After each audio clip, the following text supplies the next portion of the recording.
내비게이션 271쪽 8과 혜성처럼 나타난 바울 해외 갈라디아 교회의 개척. 오버뷰 바울의 1차 선교여행에서 사도행전 15장 예루살렘 종교회의까지. 내비게이션 272쪽 가이드. 비결이 뭔지 아세요? 지도. 드디어 그 유명한 사도 바울의 선교 여행이 시작되었네요. 사실 저도 고등학교 막 졸업할 때 비로소 사도행전의 선교 여행을 재미있게 읽기 시작했어요. 비결이 뭔지 아세요? 지도. 지도를 보지 않고 읽으면 엉킨 실타래. 지도를 보면서 위치를 찍어가며 여행로를 이어가면 와, 신천지가 열려요. 자, 무슨 뜻이겠어요? 지도를 당장 보시라는 거예요. 1차 선교여행 지도 보고 계시죠? 지금 안디옥에서 출발해서 안디옥으로 돌아오면 1차예요. 참 쉽죠? 이제부터 지도를 보고 따라오시는 분은 사도행전 2분의 1 이상 남은 분량 플러스 데살로니가 전서, 데살로니가 후서, 갈라디아서, 고린도 전서, 고린도 후서, 로마서, 빌레몬서, 골로새서, 에베소서, 빌립보서, 디모데 전서, 디도서, 디모데 후서를 다 가져가시게 되어 있습니다. 이런 구성 보셨어요? 덤이에요. 지명을 아느냐 모르느냐가 사도행전에 딸려다니는 부속 성경 목록을 읽느냐 못 읽느냐까지 좌우합니다. 꼭 애언서 같은 상황이죠. 열왕기 하라는 실제 흘러가는 이야기에 딸려있는 부속 성경 목록들이 그 많은 애언서잖아요. 바울서신서 반드시 지도와 함께 가야 읽어집니다. 수칙입니다요. 지도 보는 법 하나. 큰 지방부터 외우세요. 마치 갈릴리, 유대 이렇게 구분해 놓은 것인데 그것보다 더 큰 단위예요. 아래 읽을 때 그냥 쭉 아래로 읽어 내려가면 안 되고요. 수리아 읽고 지도 보고 길리기아 읽고 지도에서는 어디 있나 보고 그렇게 아셨죠? 수리아 지도 보고 길리기아 확인하고 갈라디아, 갑바도기아, 본도, 밤빌리아, 마게도냐, 아시아, 달마디아는 어디인지. 지도 보는 법 둘. 큰 도시 외우세요. 마치 나사렛, 가버나움, 예루살렘, 가이사라 같은. 예루살렘, 수리아 안디옥, 비시디아 안디옥, 다소, 에베소, 빌립보, 데살로니가, 고린도, 로마는 어딘지. 적어도 제가 말씀드린 지명을 모르시면 아래 내용부터 읽기가 어렵습니다. 이 책 닫아야 합니다요. 반드시 외워야 합니다. 지도가 머릿속에 있어야 읽을 수 있습니다. 한 번만 외우면 성경, 혈액순환이 됩니다. 만약 외워지지 않으신다면 지도를 옆에 두고 성경에서 지명이 나오면 반드시 지도 속에서 확인하시며 따라오세요. 자, 베이스캠프 수리아 안디옥의 펜 끝을 꼭 찍어 놓고 계세요. 얼마나 중요하면 제가 이렇게까지 하겠습니까? 거기서 수리아 안디옥에서 출발합니다. 아하자. 손가락 표시. 앞으로 수리아, 길리기아, 갈라디아, 마게도냐, 아시아 등 큰 지방은 오히려 이렇게 작은 글자로 표기합니다. 기억하시라고. 작지만 큰 단위입니다. 내비게이션 사도행전 13장 1절에서 3절. 무대 수리아 안디옥 교회. 바나바, 사울, 마가, 요한을 선교사로 파송하는 역사적인 순간. 선교사들은 베이스 캠프가 있어야 합니다. 그들을 파송하고 기도하며 서포트해주는 모체에 기대해야만 활동할 수 있기 때문입니다. 파송교회입니다. 각계 전투는 안 됩니다. 마치 깊은 바다에 산소통을 메고 뛰어들어가 전복이나 소라를 따는 잠수부와 그에게 연결된 산소호스가 꼬일까봐 1초도 눈을 떼지 않고 보는 선원과의 관계랄까? 안디옥 배 안에 있는 선원들의 이름이 밝혀집니다. 몇몇 무명의 교인들이 시작한 교회의 키 멤버들이 누구인지 정체를 밝힙니다. 바나바, 니게르라고 하는 시므온, 구레네 사람 루기오, 분봉왕 헤롯과 함께 어릴 때부터 함께 자란 마나엔 그리고 사울. 성령이 주체이십니다. 증인들입니다. 성령, 증인. 유언 단어대로 일은 진행되고 있는 중 금식하고 안수해서 세 사람이 1차 선교여행을 출발합니다. 1차 선교여행의 열매는 갈라디아 교회 개척. 펜끝을 수리아 안디옥 교회에 찍어 놓은 채 아래 1차 선교여행 전체 경로를 먼저 휘리릭 읽어보세요. 전체 여행을 일단 눈으로 읽어보니 아시겠죠? 갈라디아 교회 개척. 그 다음 지도를 보세요. 지도에서 1차 선교여행 코스를 눈으로 먼저 다녀와 보세요. 정말이지요? 갈라디아 교회 개척. 성경 사도행전 13장 1절에서 3절. 안디옥 교회에 선지자들과 교사들이 있으니 곧 바나바와 니게르라 하는 시몬과 구레네 사람 루기오와 분봉왕 헤롯의 젖동생 마나엔과 및 사울이라. 주를 섬겨 금식할 때에 성령이 이르시되 내가 불러 시키는 일을 위하여 바나바와 사울을 따로 세우라 하시니 이에 금식하며 기도하고 두 사람에게 안수하여 보내니라. 아멘. 내비게이션 274쪽 신약 내비게이션 바울의 1차 선교여행 갈라디아 교회 개척 1차 선교여행 코스 수리아 안디옥에서 수리아 실루기아 배 타고 왜 구브로 섬으로 가니까 구브로 섬 도착 살라미에서 바보로 배 타고 왜 구브로 섬을 떠나니까 그리고 밤빌리아 버가에서 갈라디아 비시디아 안디옥으로 갈라디아 이고니온에서 갈라디아 루스드라로 그리고 갈라디아 더베로 갈라디아 루스드라로 다시 갈라디아 이고니온으로 갈라디아 비시디아 안디옥으로 그리고 밤빌리아 버가에서 아달리아로 배 타고 외에 바다가 나오니까 그리고 수리아 안디옥으로 끝. 내비게이션 사도행전 13장 4절에서 12절 수리아 안디옥에서 실루기아 살라미 바보. 와 처음부터 대박. 키프로스 구브로섬 총독 서기오 바울이 개종하다니 대어를 낚은 셈 용기 100배. 가이드 출발. 읽을 성경 범위와 코스 제목 다 보셨죠? 앞으로 이런 식으로 여행할 거예요. 펜끝을 수리아 안디옥에 찍고 있었는데 자 이제 읽으시는 성경의 지명을 따라 이동하세요. 몸도 현장 속으로 이동. 구브로 키프로스 섬 안에 회당이 있다니 재미난 발견 아닙니까? 가버나움 회당 이런 말은 읽어봤는데 구브로 회당 재밌네요. 유대인들이 거기에도 있었나 이런 생각이 나야겠죠? 네, 엄청 많이 살았거든요. 회당 한마디에 유대인들이 많구나가 떠오르시죠? 이렇게 보물찾기처럼 한 문장 한 문장 여행하듯 읽어보세요. 제가 일일이 설명하지 못합니다. 저는 중요한 포인트만 찍어드릴 테니까 여러분은 성경 읽으면서 샅샅이 비경을 구경하세요. 그렇게 가노라면 바울의 속생각도 알게 되고 감정도 느껴지고 성격도 보이고 약점도 보이고 앞으로 등장할 디모데, 브리스길라와 아굴라, 아볼로, 디도도 보일 거예요. 딱딱한 바울이 아니라 피부색 그을린 바울이 보일 거예요. 앞으로 바울 사도와 죽을 때까지 동행해야 되니 말입니다. 같이 사는 거죠 뭐. 구브로 섬 안에 바보. 바보는 로마 총독의 주재지입니다. 오늘날의 파포스. 유대인 바 예수가 등장합니다. 그는 구브로 총독의 예언자 노릇을 하고 있습니다. 구약 남방 유다 말기에 바벨론 포로로 잡혀간 다니엘도 그랬죠.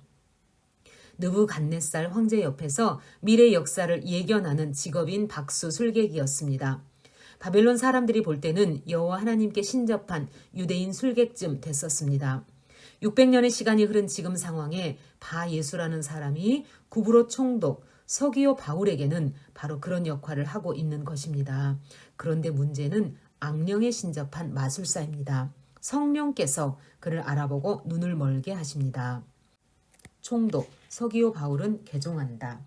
성경 사도행전 13장 4절에서 12절 두 사람이 성령의 보내심을 받아 실루기아에 내려가 거기서 배 타고 구브로에 가서 살라미에 이르러 하나님의 말씀을 유대인의 여러 회당에서 전할세 요한을 수행원으로 두었더라.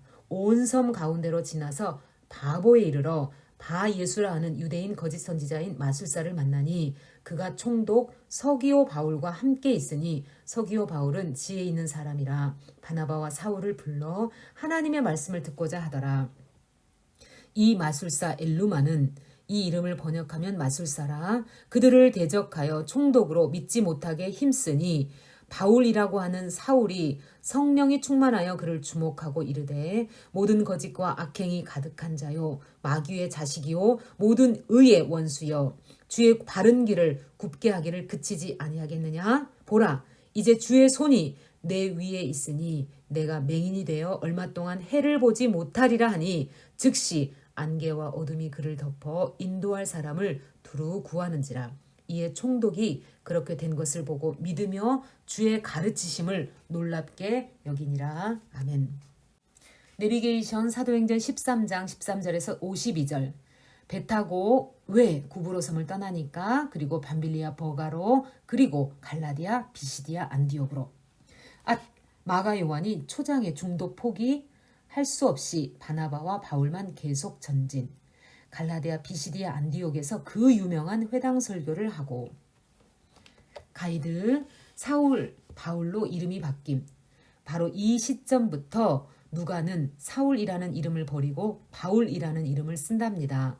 왜 하필 이땐가? 모르죠. 설명도 없이 이름이 바뀌네요. 이유를 생각하는 사람들은 아마 첫 열매에 구브로 총독의 이름이 서기오 바울이라서 자기도 유대식 이름 사울보다 로마식 이름 바울을 취하지 않았을까라고 말합니다만 확실하진 않습니다. 여하튼 이제부터는 바울입니다. 이 본문에서는 두 가지만 기억하면 됩니다. 첫째, 마가 요한이 뜻밖에도 예루살렘으로 되돌아갔다는 것. 둘째, 비시디아 안디옥에서 큰 성과가 있었는데 그때 했던 바울의 회당 설교가 남아있다는 것. 마가가 왜 돌아갔는지 이유는 모릅니다. 그러나 분명한 것은 타당한 이유가 아닌데 맥없이 돌아갔습니다. 다음 2차 전도 여행 때 바나바와 바울이 크게 싸우고 갈라지게 하는 원인을 제공합니다. 바나바는 또 데려가자고 하고 바울은 1차 때 바울과 바나바를 버리고 가버린 사람과는 동역할 수 없다고 의견이 나뉜 것. 어쨌든 이제는 1차 선교 여행을 하는 선교사들은 두 사람뿐. 이후 두 사람은 버가를 지나 비시디아 안디옥에 도착합니다. 그런데 버가에서 비시디아를 가려면 엄청나게 높은 토로스 산맥을 넘어야 합니다. 요즘도 여기를 넘어가려면 버스로 서너 시간 가야 합니다. 깊고도 깊은 산입니다. 이곳을 당시에 자동차도 없이 혹자는 마가 요한이 버가까지 배 타고 와놓고는 이 산이 무서워서 돌아갔다고 추측하기도 합니다. 원래 바나바의 고향 구브로만 가기로 하고 왔다가 대열을 낚는 바람에 신이 나서 으쌰으쌰 버가까지 왔다가 산맥이 무서우니까 포기했을 것이라는 것. 아니면 배는 왜 타? 그럽니다. 구브로에서나 비시디아 안디옥에서나 회당으로 먼저 들어간 것을 보면 바울은 처음부터 100% 외국 사람 영역에서 활동한 것이 아님을 알 수 있습니다. 현재 우리 한국 사람들의 상황으로 말하자면 이렇습니다.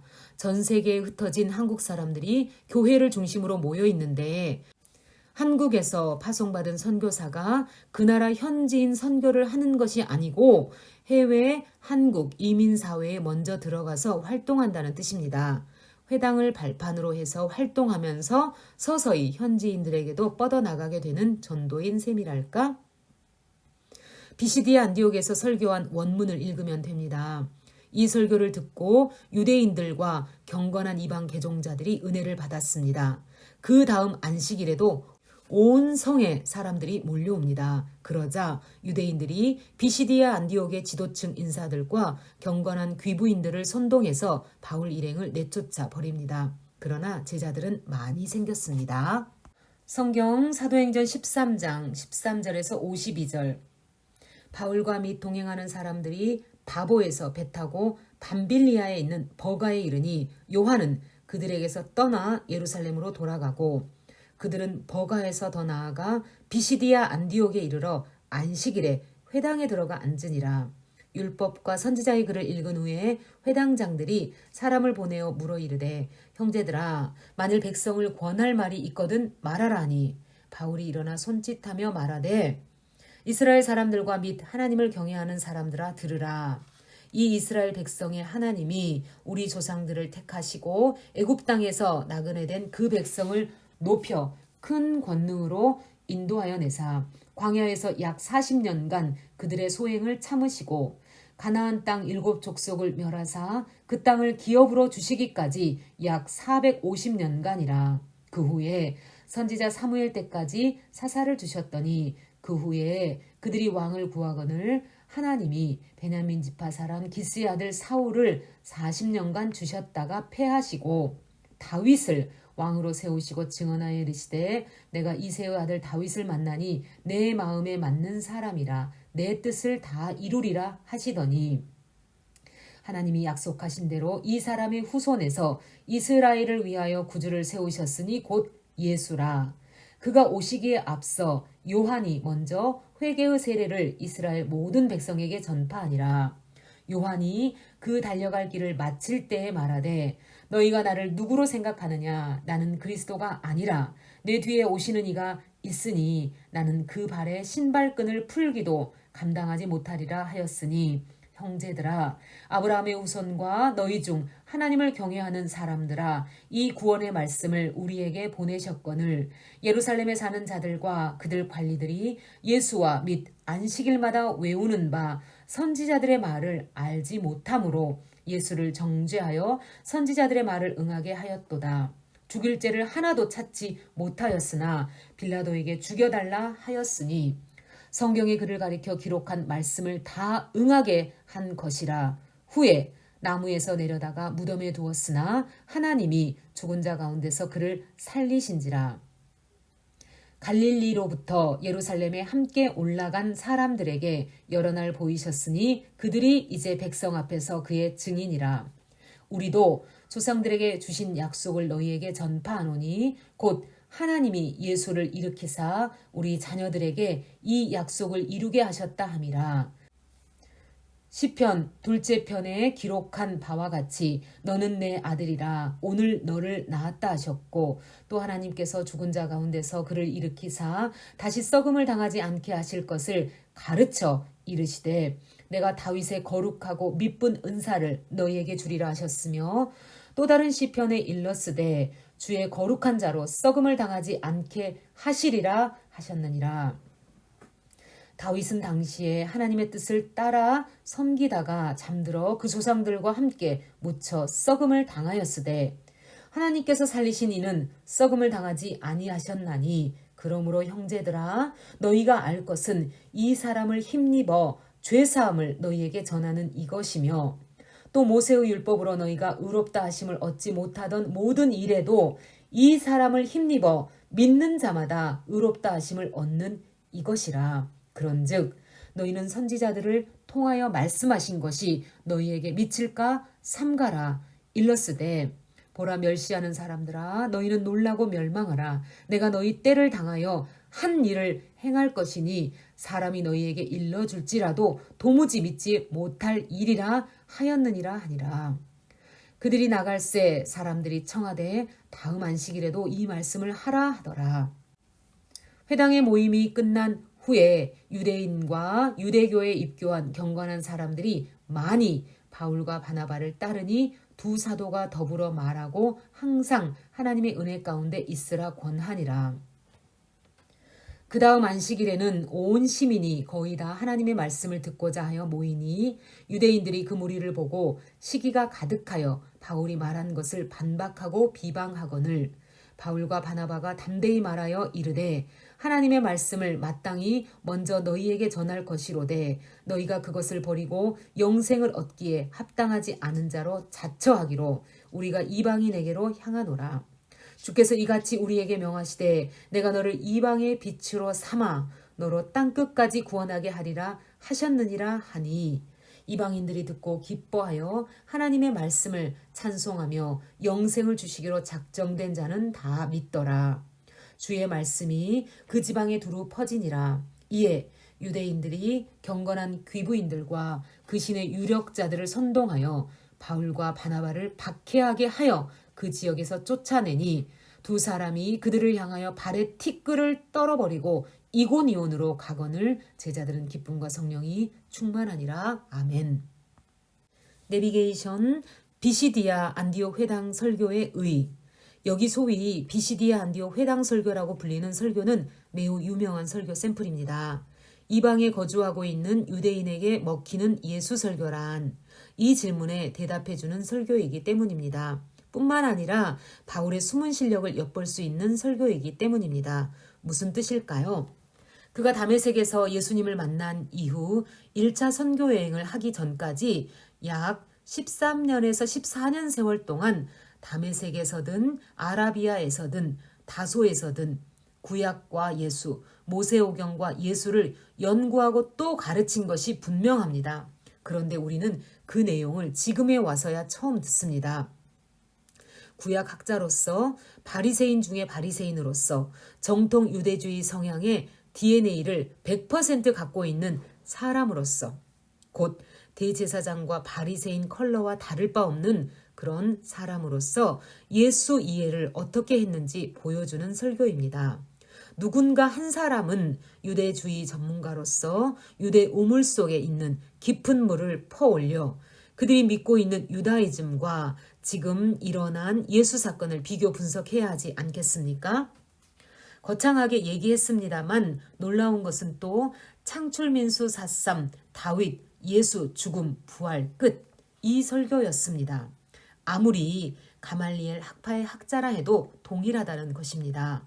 로마서를 써낸 칼날 같은 이성의 필치로 보면 보통 학자가 아닌데 실제로 유대인을 만났을 때 그 입에서 나온 설교는 역사를 타고 흘러오다가 다윗을 만나면 그의 예언 시편 2편 왕의 아들의 발에 입맞추라 시편 16편 10절 썩음을 당치 않게 바로 이런 말씀을 예수의 죽음과 부활과 연결시킵니다. 대학자 바울의 설교나 어부 베드로의 설교, 스데반의 설교는 결국 똑같은 설교입니다. 증인의 증언은 똑같을 수밖에 없었습니다. 사실 이 역사 설교, 성경신학적 설교, 창출민수 사사망 이 패턴은 이미 일찍이 에스겔, 에스라 같은 선지자들도 즐겨 사용했습니다. 유대인들이 이미 해왔던 논증 방법이었습니다. 인정된 설교 형식입니다. 유대인들의 과거 역사는 그들의 삶이었고 존재였습니다. 성경 히스토리, 창출민수 4.3 다윗 예언은 그 다음 방향 예수, 죽음, 부활을 비켜갈 수 없었던 것입니다. 구약의 하나님 나라의 왕 모델 다윗의 자손 예수 그리스도의 족보라. 예수, 그가 그였습니다. 바울은 피 흘리고 처형당한 예수님은 미친 사람이 아니라 과연 그리스도였다는 사실을 온 영혼을 다해 확신했던 것입니다. 아니면 어떻게 이 일에 목숨을 걸 수 있었겠습니까? 그의 구약 성경 지식이 그를 그렇게 만들었습니다. 또한 당시 구약 성경에 능한 학자 바울이 실제로 땅에 발을 딛고 사셨던 예수님을 깔보고 무시하고 핍박하다가 이렇게 예수님을 재해석하게 한 뇌관은 부활이었습니다. 육신으로 만나지는 못했지만 다메섹에서 부활의 예수님을 보았습니다. 다윗의 글 썩음을 당치 않으시고 음부에 내려가지 않으시는 그리스도 예언의 구약 경전과 부활이라는 현실 예수가 닿는 순간 스파크를 일으켰고 전 세계 역사를 바꿀 만한 엄청난 에너지원이 되었습니다. 아, 그래. 전 세계 어디를 가도 유대인들에게 주장할 수 있는 깃발이다. 바울이 이것을 깨닫기 전 베드로나 스데반 역시 예루살렘에서 그렇게 설교하지 않았습니까? 똑같이 창출민수 4.3 다윗 예수 부활을 공감하고 수용해왔던 것입니다. 결국 예루살렘의 유대인에게나 비시디아 안디옥의 유대인에게나 예수 증언 설교는 한 분, 진리의 영이신 성령의 사역이라고 말할 수밖에 없습니다. 예수, 그가 누구인지를 증거하실 분, 보혜사 성령을 보내주시겠다고 하시더니 그가 이렇게 일을 하고 계시는 겁니다. 그래서 사도행전을 읽다 보면 계속해서 나오는 주체자가 성령, 성령, 성령, 성령 이 실수밖에 없습니다.